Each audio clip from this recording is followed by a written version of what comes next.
Ahora estudiaremos la mutilación genital femenina como múltiple violación a los derechos humanos de niñas y mujeres, una práctica que se realiza en al menos 30 países de diversos continentes.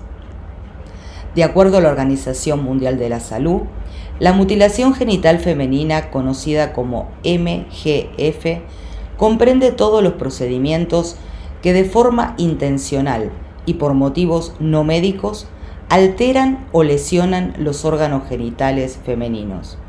La MGF puede provocar graves complicaciones de salud e incluso la muerte por colapso hemorrágico o neurogénico, debido al intenso dolor y al traumatismo, así como infecciones agudas y septicemia.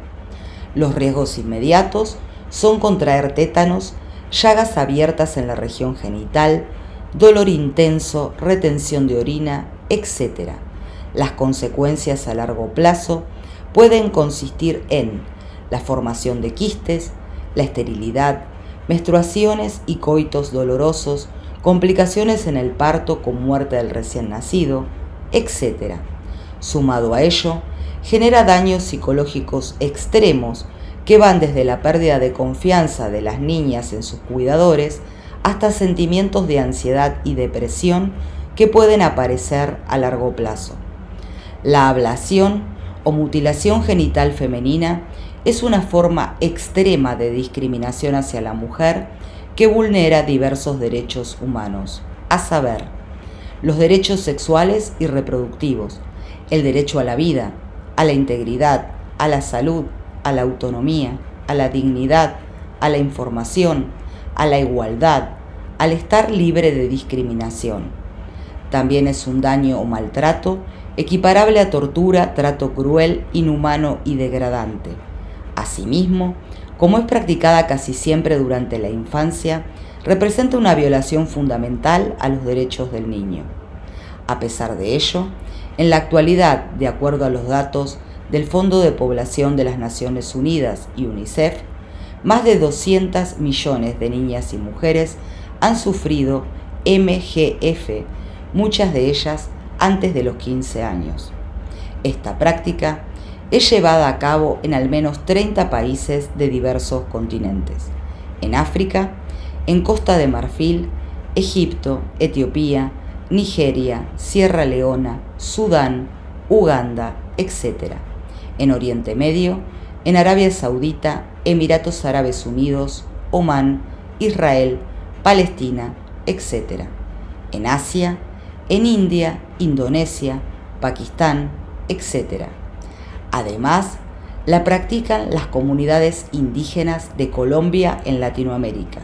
Asimismo, persisten las poblaciones de inmigrantes que viven en Europa Occidental, en Norteamérica, Australia y Nueva Zelanda. Es dable destacar que la mitad de las mutilaciones genitales femeninas se realizan en Egipto, Etiopía e Indonesia, y que en países como Somalia y Guinea, más del 90% de las mujeres de entre 15 y 49 años han sufrido algún tipo de ablación. Esta práctica extendida constituye una cabal manifestación de la arraigada desigualdad de género. Las niñas sometidas a mutilación genital femenina tienen también mayores probabilidades de abandonar la escuela, poniendo en riesgo su capacidad de construir un futuro mejor para ellas mismas y su comunidad. Esto se encuentra en consonancia con el hecho que de los 30 países más afectados por esta práctica, 22 de ellos son los menos desarrollados del mundo. Históricamente, la ablación ha sido realizada mediante hojas de afeitar por una persona de la comunidad dedicada al tema o por una anciana de la familia, generalmente la abuela de la niña. Sin embargo, actualmente en algunos países, sobre todo los más desarrollados, se ha recurrido a la medicalización del procedimiento, es decir, llevarlo a cabo por personal sanitario. Y unas 52 millones de mujeres y niñas en el mundo fueron mutiladas por miembros de los servicios de salud. Esta medicalización no solo vulnera la ética médica, sino que además entraña el riesgo de legitimar esta práctica y extender la creencia de que no tiene consecuencias. Cabe destacar que independientemente de quién realice la práctica de la mutilación genital femenina, nunca está exenta de riesgos, ya que se extirpan y dañan tejidos sanos y se interfiere en las funciones biológicas del cuerpo de las niñas y mujeres.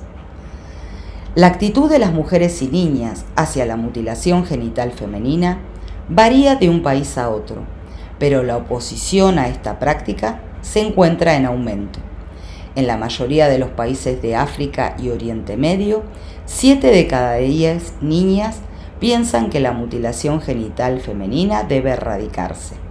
Esta proporción es alrededor del doble de lo que se pensaba hace 2 décadas.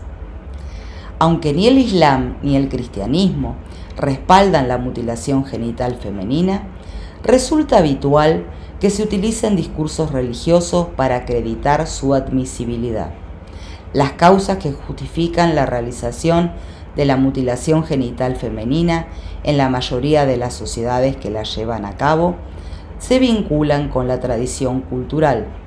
No obstante, algunas comunidades la justifican en convenciones sociales, ya que la consideran necesaria para la buena crianza de la niña y para prepararla para la adultez y el matrimonio, controlando su sexualidad y salvaguardando su castidad prematrimonial y fidelidad matrimonial.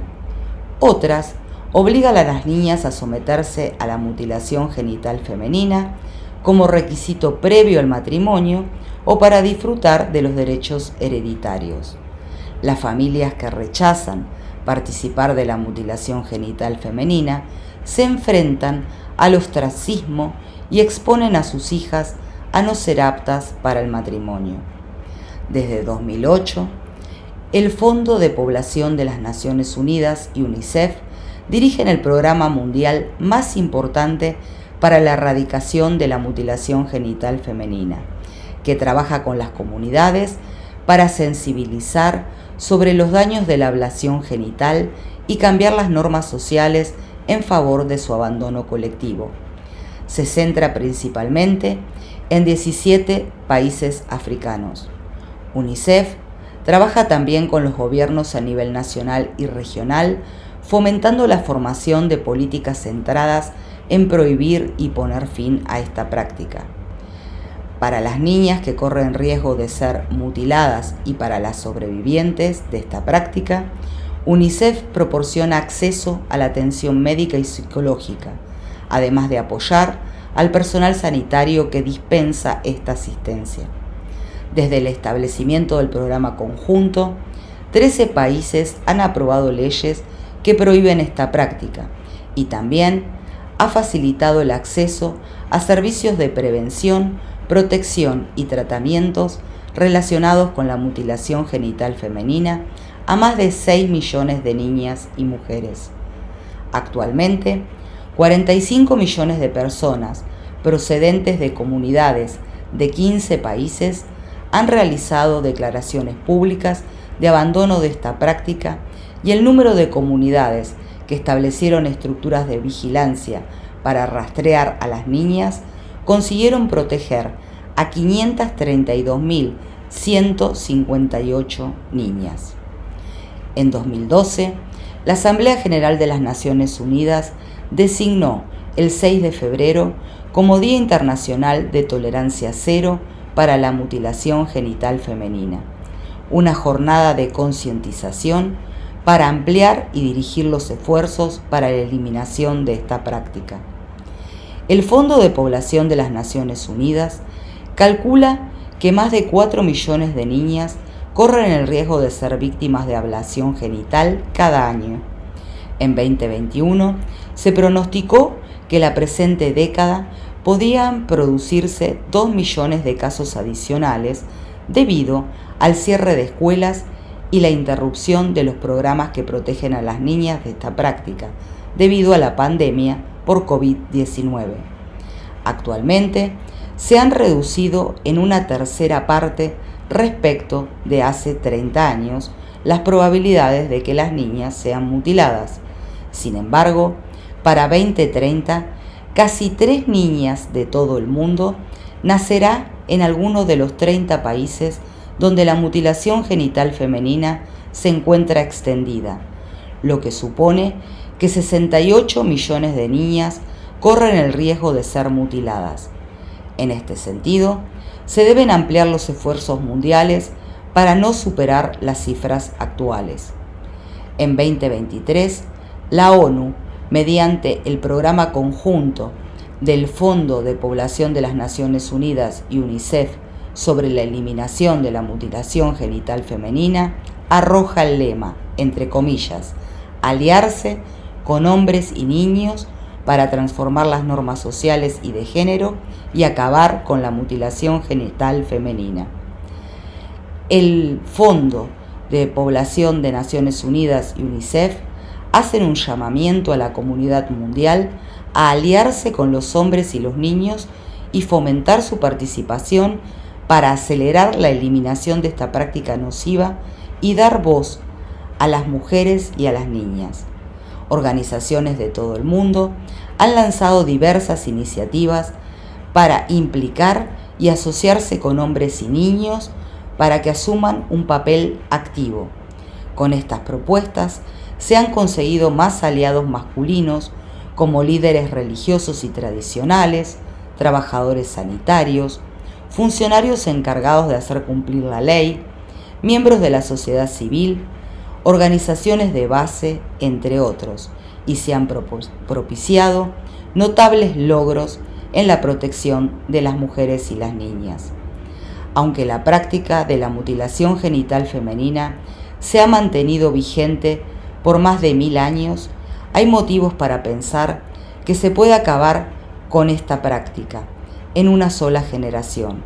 Es por ello que el Programa Conjunto de la ONU, partiendo de las resoluciones de la Asamblea General y el Consejo de Derechos Humanos, luchan por su erradicación plena para 2030, siguiendo el espíritu del Objetivo de Desarrollo Sostenible número 5. Bueno, hasta aquí hemos llegado con un poquito de buenas novedades a comparación de los videos anteriores. Si les gustó la información brindada, les agradecería que me brinden un like, que también compartan esta información y el video, que se sigan suscribiendo y que me dejen en sus comentarios cualquier duda, sugerencia o consulta. Muchas gracias, nos vemos en el próximo video. Adiós.